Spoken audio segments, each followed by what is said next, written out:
こには何もないです。私店長のこと好きです。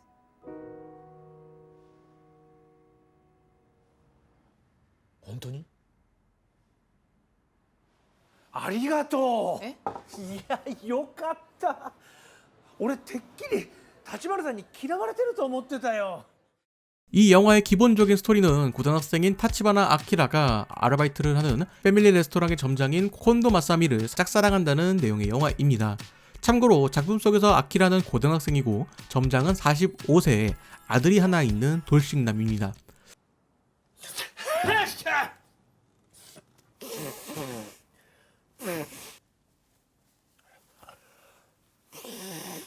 자, 이 이야기만 들으면 선뜻 이해가 안 된다는 분들이 많으실 것 같습니다. 저도 상식적으로는 말이 안 되는 그런 사랑 이야기라고 생각을 했는데 이 영화가 보여주는 이야기는 그런 단순한 사랑 이야기가 아닙니다. 이 영화가 그런 이야기로 마무리가 됐다면 제가 굳이 소개를 하지는 않았을 겁니다. 이 영화가 가지고 있는 진짜 메시지는 무엇일까요? 영화 사랑은 비가겐디처럼입니다. 17歳の女子高校生にわいせつな行為をしたとして飲食店従業員の男が逮捕されました。 영화의 처음 시작이 제가 생각했던 분위기와 조금 달라서 놀랬습니다. 잔잔하고 진지한 분위기가 되지 않을까라는 생각을 했는데 영화가 시작하자마자 아주 역동적인 인트로가 나와서 놀랐습니다. 마침 영화를 같이 본 지인이 원작을 알고 있는 분이라서 좀 물어봤더니 애니메이션 분위기도 상당히 비슷하다고 합니다. 이 영화를 연출한 나가이 아키라 감독은 영화 세상에서 고양이가 사라진다면이라는 작품을 선보인 적이 있습니다. 당시에 한국에서 CGV 단독 개봉으로 이루어졌던 작품으로 이 영화 또한 소설을 원작으로 제작된 영화고 개인적으로도 인상 깊었던 영화 중 한 편입니다. 이 세상에 고양이라는 존재가 사라진다는 단순한 이야기처럼 보이는 이 영화의 내용 또한 상당히 많은 의미를 담고 있는 그런 영화입니다. 따뜻한 톤으로 기억에 대한 소중함과 사람에 대한 그리움을 잘 보여주는 영화였는데 혹시 따뜻하면서도 슬픈 영화를 보고 싶은 분들이라면 이 영화도 추천을 드리겠습니다. 사랑과 기억에 대한 이야기를 보여주는 영화입니다. 그리고 사랑은 비가겐디처럼을 기대하게 만든 영화를 관람하게 된 90% 이상의 그 이유가 바로 주연 배우인 고마츠 나나입니다. 그녀는 전작인 나는 내일 어제의 너와 만난다와 언덕길 아폴론을 통해서도 좋은 연기를 보여줬습니다.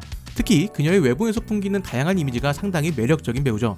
우울한 느낌을 보여주면서도 순수한 느낌이 있는 그런 모습인데 그녀의 전작인 나는 내일 어제의 너와 만난다에서도 신비로우면서 사랑스러운 M이라는 인물을 잘 소화했고 언덕길 아폴론에서도 주인공인 리츠코의 캐릭터인 순수한 고등학생의 모습도 잘 표현하였습니다.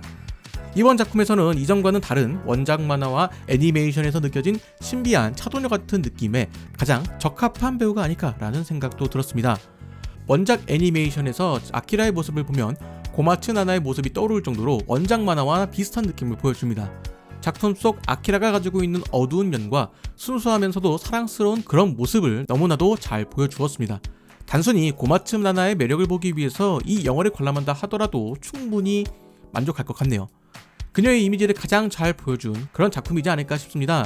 우선 저는 이 감독이 이 이야기를 다루려는 태도가 아주 마음에 들었습니다.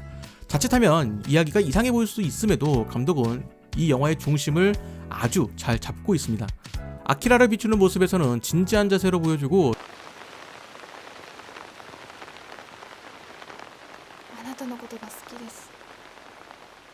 점장을 보여줄 때는 코미디를 통해서 가볍게 느껴지도록 합니다. 만약 이 영화가 점장의 모습도 진지하게 보여줬다면 제가 우려했던 그런 이상한 영화가 되었을지도 모릅니다. 두 인물의 톤을 다르게 보여주어서 영화가 너무 가볍지도 너무 무겁지도 않게 나왔다는 생각이 듭니다. 이 점이 아주 마음에 듭니다.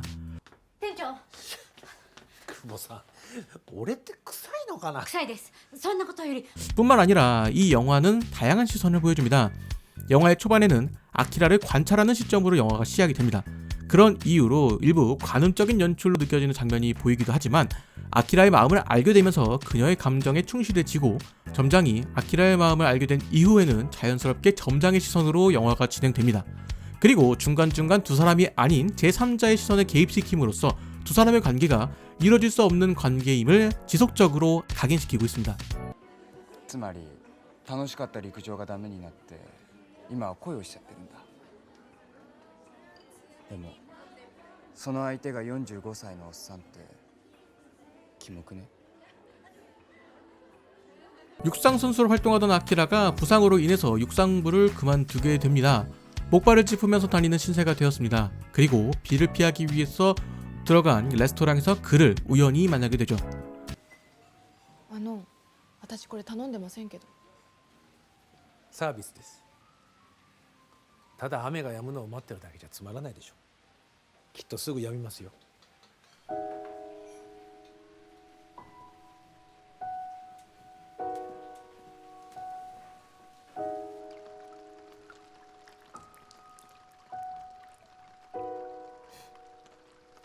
그는 아키라에게 우산 같은 사람이 되었습니다. 영화 속에서도 아키라는 비를 자주 만납니다. 다른 인물들은 빗 속에서 뛰어가거나 우산을 쓰고 다닙니다. 하지만 아키라만은 우산이 없어도 비를 맞으면서 걸어 다니고 있죠. 그리고 비를 맞는 그녀에게 우산을 씌워주는 사람이 바로 점장이었습니다. 어쩌면 점장의 이런 위로가 아키라에게는 필요했을지도 모릅니다.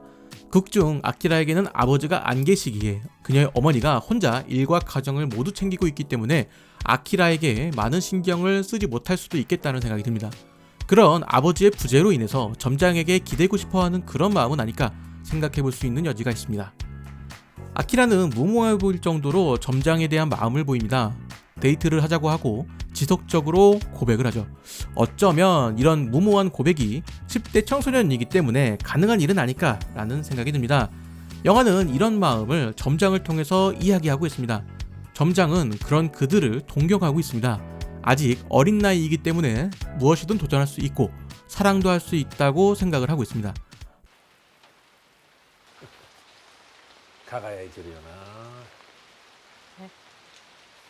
いや、10代の子から見たら俺なんてゴミ同然なんでしょうね。ゴミ以下でしょ。 점장은 어릴 적 자신이 가지고 있던 꿈을 이루지 못한 것에 대한 기억을 가지고 있기 때문에 그들이 자신이 하고 싶은 것을 하기를 바라는 그런 마음을 가지고 있습니다. 그래서 아키라에게 호되게 못하는 것일 수도 있습니다. 아키라가 하고 싶어하는 육상을 하지 못하는 것에 대해서 점장도 진심으로 걱정하고 있기 때문이죠. 본인도 소설가가 되지 못하는 것에 대한 미련을 가지고 있고 그 미련 때문에 많은 책을 읽고 소설을 출판한 친구에게는 부러움에 쉽게 연락하지 못했던 것입니다. 俺もさ、学生時代ずっと一緒にいたやつがいて、特別喧嘩したわけでもないのになんとなく疎遠になっちゃって、この間久しぶりに会ったらね、一瞬で昔の関係に戻れたんだ。橘さんがそう決めたのなら懐かしく思える日が来るかもしれないけど、ただの諦めだとしたら立ち止まったままになってしまうんじゃないかな。 하지만 아키라는 자신이 육상에 대한 미련을 가지고 있다는 것을 쉽게 깨닫지 못하는 것 같습니다. 물론 아키라도 시간이 지나고 깨닫게 되는데 그 계기는 점장을 좋아하는 마음에서 시작이 됩니다. 자신이 마음이 있는데 그것이 뜻대로 되지 않으면서 마음이 아프다는 이야기를 합니다. 영화 속 점장과 아키라는 같은 선상에 놓여 있습니다. 무언가에 대한 미련 때문에 집착하고 있는 상황이죠. 점장은 소설에 대한 미련을 가지고 있고 아키라는 육상에 대한 미련을 가지고 있습니다. 영화는 아키라가 점장을 좋아한다는 감정을 상징적으로 보여주면서 그들이 가지고 있는 열정에 대한 이야기와 그 열정이 가져오는 어떤 미련이나 집착들을 통해서 결국에는 자신이 하고 싶은 일을 하게 되는 그런 힘을 만들어줍니다. 미련과 집착이 무언가를 도전하는 원동력이 되는 것입니다. 영화 속에서 두 인물의 나이 차이를 지속적으로 강조하며 보여주는 이유 역시 위와 같은 이유일 것입니다. 두 사람은 서로를 동경하고 있습니다. 점장은 어린 그들의 푸릇함 혹은 열정을 동경하고 있는 것이고 아키라는 비가 오는 날 누군가에게 우산이 되어줄 수 있는 성숙함 그리고 타인을 품어줄 수 있는 여유를 동경하는 것이죠. 점장은 부상을 당한 이후에 육상을 포기하려는 아키라에게 육상을 도전할 것을 다시 한번 권합니다.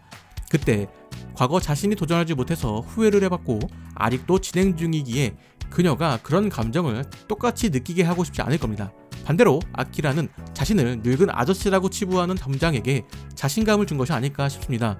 자신이 본 점장의 매력이 존재하기 때문에 그 스스로가 자신의 매력에 대해서 조금이라도 알았으면 하는 마음을 가지고 있는 것이죠. 어쩌면 아키라는 당신은 충분히 매력적인 사람이라는 이야기를 하고 싶었을지도 모릅니다. 비가 내리는 아키라의 마음에 우산이 되어준 넓은 마음을 아는 사람이니까요. 한편으로는 이런 생각도 들었습니다. 아키라가 점장에게 온 힘을 다해서 자신의 마음을 표현하는 것처럼 무언가에 온 힘을 쏟아본다는 것은 또 다른 무언가에 온 힘을 다할 수 있는 그런 원동력이 될 수 있다는 생각이 듭니다. 무언가에 열정적일 수 있다는 것은 다른 무언가에도 열정적일 수 있다는 그런 메시지가 아닐까라는 생각이 듭니다. まあ無理だと分かっていても突っ走るんでしょ。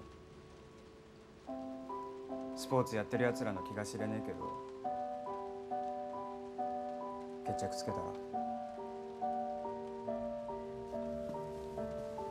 개인적으로는 영화를 보는 내내 지루하다는 생각이 안 들었던 영화입니다. 가볍지도 무겁지도 않은 딱 적당한 톤이라는 생각이 들고 주변 인물들의 개성 또한 확실하기 때문에 재미있게 보실 수 있을 겁니다. 원작을 아는 분들이라면 더욱 재미있을 것 같습니다. 원작과 비교를 해봐도 비슷하게 느껴질 정도로 원작에 대한 재현을 잘했다는 생각이 듭니다. 원작을 모르시는 분들이라면 이 영화를 보고 애니메이션을 찾아보는 것도 괜찮을 것 같습니다.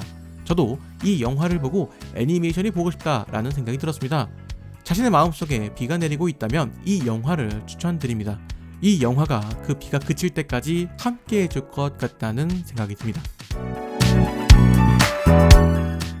영화를 보면서 다른 학교 육상부 후배가 아키라를 찾아오는 장면이 있습니다.橘先輩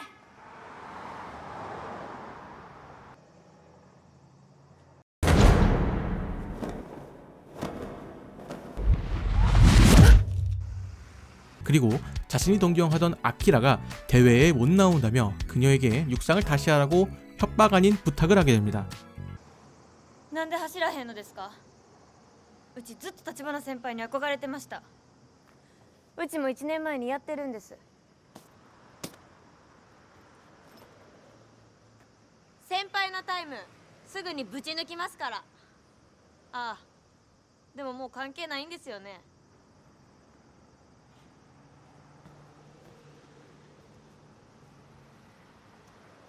저는 이 두 사람의 모습이 과거 달려라 하니의 하니와 나에리를 보는 듯한 느낌이네요. 서로에게 자극을 받으며 같이 성장하는 그런 라이벌 관계이지 않을까라는 생각이 듭니다.